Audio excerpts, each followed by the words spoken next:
El poder no estaba hecho para las mujeres. Los reyes gobernaban, los hombres heredaban, la iglesia legitimaba, y las mujeres debían obedecer, ser esposas, ser madres, ser piezas dentro de alianzas políticas. Pero en el siglo XII, en los territorios del norte de la península ibérica, una mujer rompió ese orden. No fue reina consorte, no fue intermediaria, no fue símbolo, fue reina por derecho propio. Su nombre era Urraca I of León. Y su reinado no fue tranquilo. Fue una lucha constante por conservar el poder en un mundo que no estaba dispuesto a reconocerla como legítima.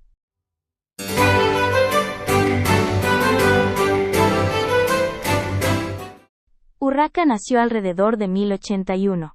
Era hija del rey Alfonso VI of León, uno de los monarcas más poderosos de la península. Su padre había conquistado Toledo. Había consolidado un reino fuerte. Había expandido su influencia. Pero el sistema tenía una grieta. Su heredero varón murió, y en ese momento todo el equilibrio político cambió. Porque la única opción viable era Urraca. No porque el sistema la aceptara, sino porque no había otra alternativa. Desde joven fue utilizada como pieza política.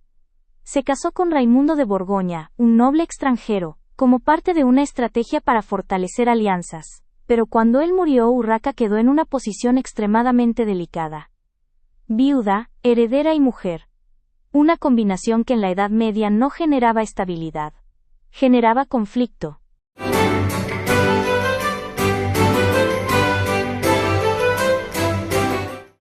En 1109, muere su padre, y Urraca asciende al trono. Pero el reino no estaba preparado para una reina gobernante. La solución que propusieron fue clara: casarla. El elegido fue Alfonso I of Aragón, conocido como Alfonso el Batallador. En teoría, la unión era perfecta. 2 coronas. 2 territorios. Un poder consolidado. Pero en la práctica fue una catástrofe política. Alfonso no concebía compartir poder con una mujer. Urraca no concebía renunciar al trono que le correspondía. No era una relación. Era una confrontación constante.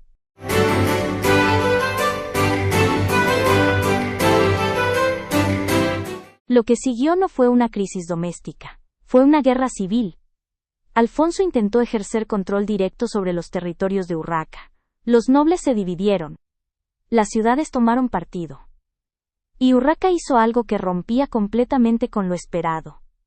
No se retiró, no se sometió, combatió. Las crónicas hablan de enfrentamientos abiertos entre ambos. De traiciones. De alianzas cambiantes. De un reino fragmentado.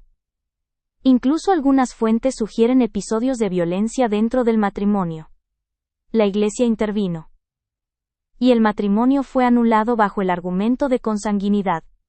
Pero la anulación no resolvió el conflicto, porque el problema nunca fue el vínculo matrimonial.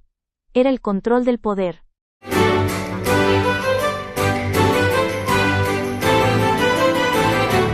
El reinado de Urraca fue todo menos estable. Gobernó en medio de tensiones constantes. Se enfrentó a nobles rebeldes que cuestionaban su autoridad. Tuvo conflictos con la Iglesia, que no siempre respaldaba su legitimidad. Tuvo que negociar, ceder, recuperar, resistir. Pero hay algo fundamental que muchas veces se pasa por alto. Urraca no fue una reina pasiva. Se movía por el territorio.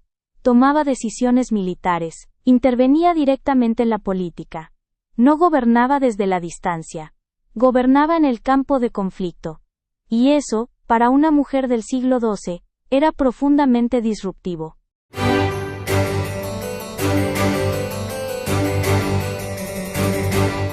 Aquí es donde la historia se vuelve más compleja.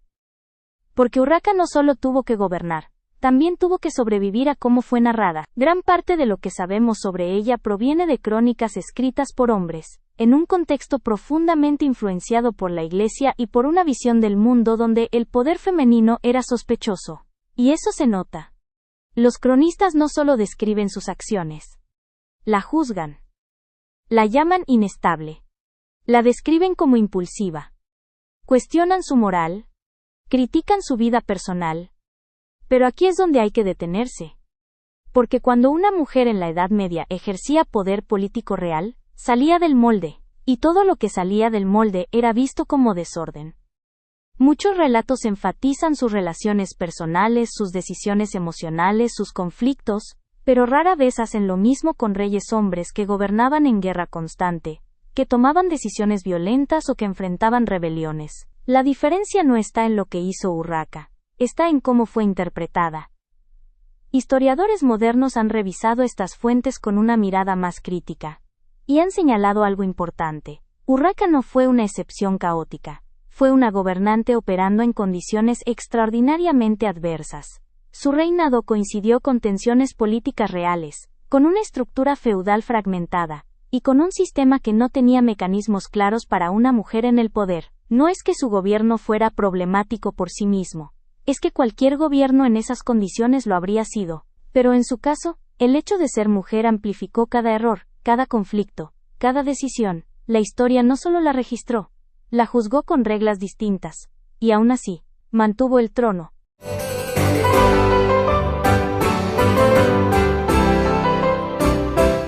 A pesar del caos, Urraca logró algo fundamental. Aseguró la continuidad dinástica. Su hijo, Alfonso VII of León, heredó el trono y consolidó el poder. Eso no es menor, porque en un contexto de guerra interna, rebeliones y disputas territoriales, mantener la línea sucesoria era una victoria política. Urraca no dejó un reinado ordenado, pero dejó un reino que sobrevivió. Y eso en la Edad Media ya era un logro. Urraca no fue una reina cómoda. No fue silenciosa.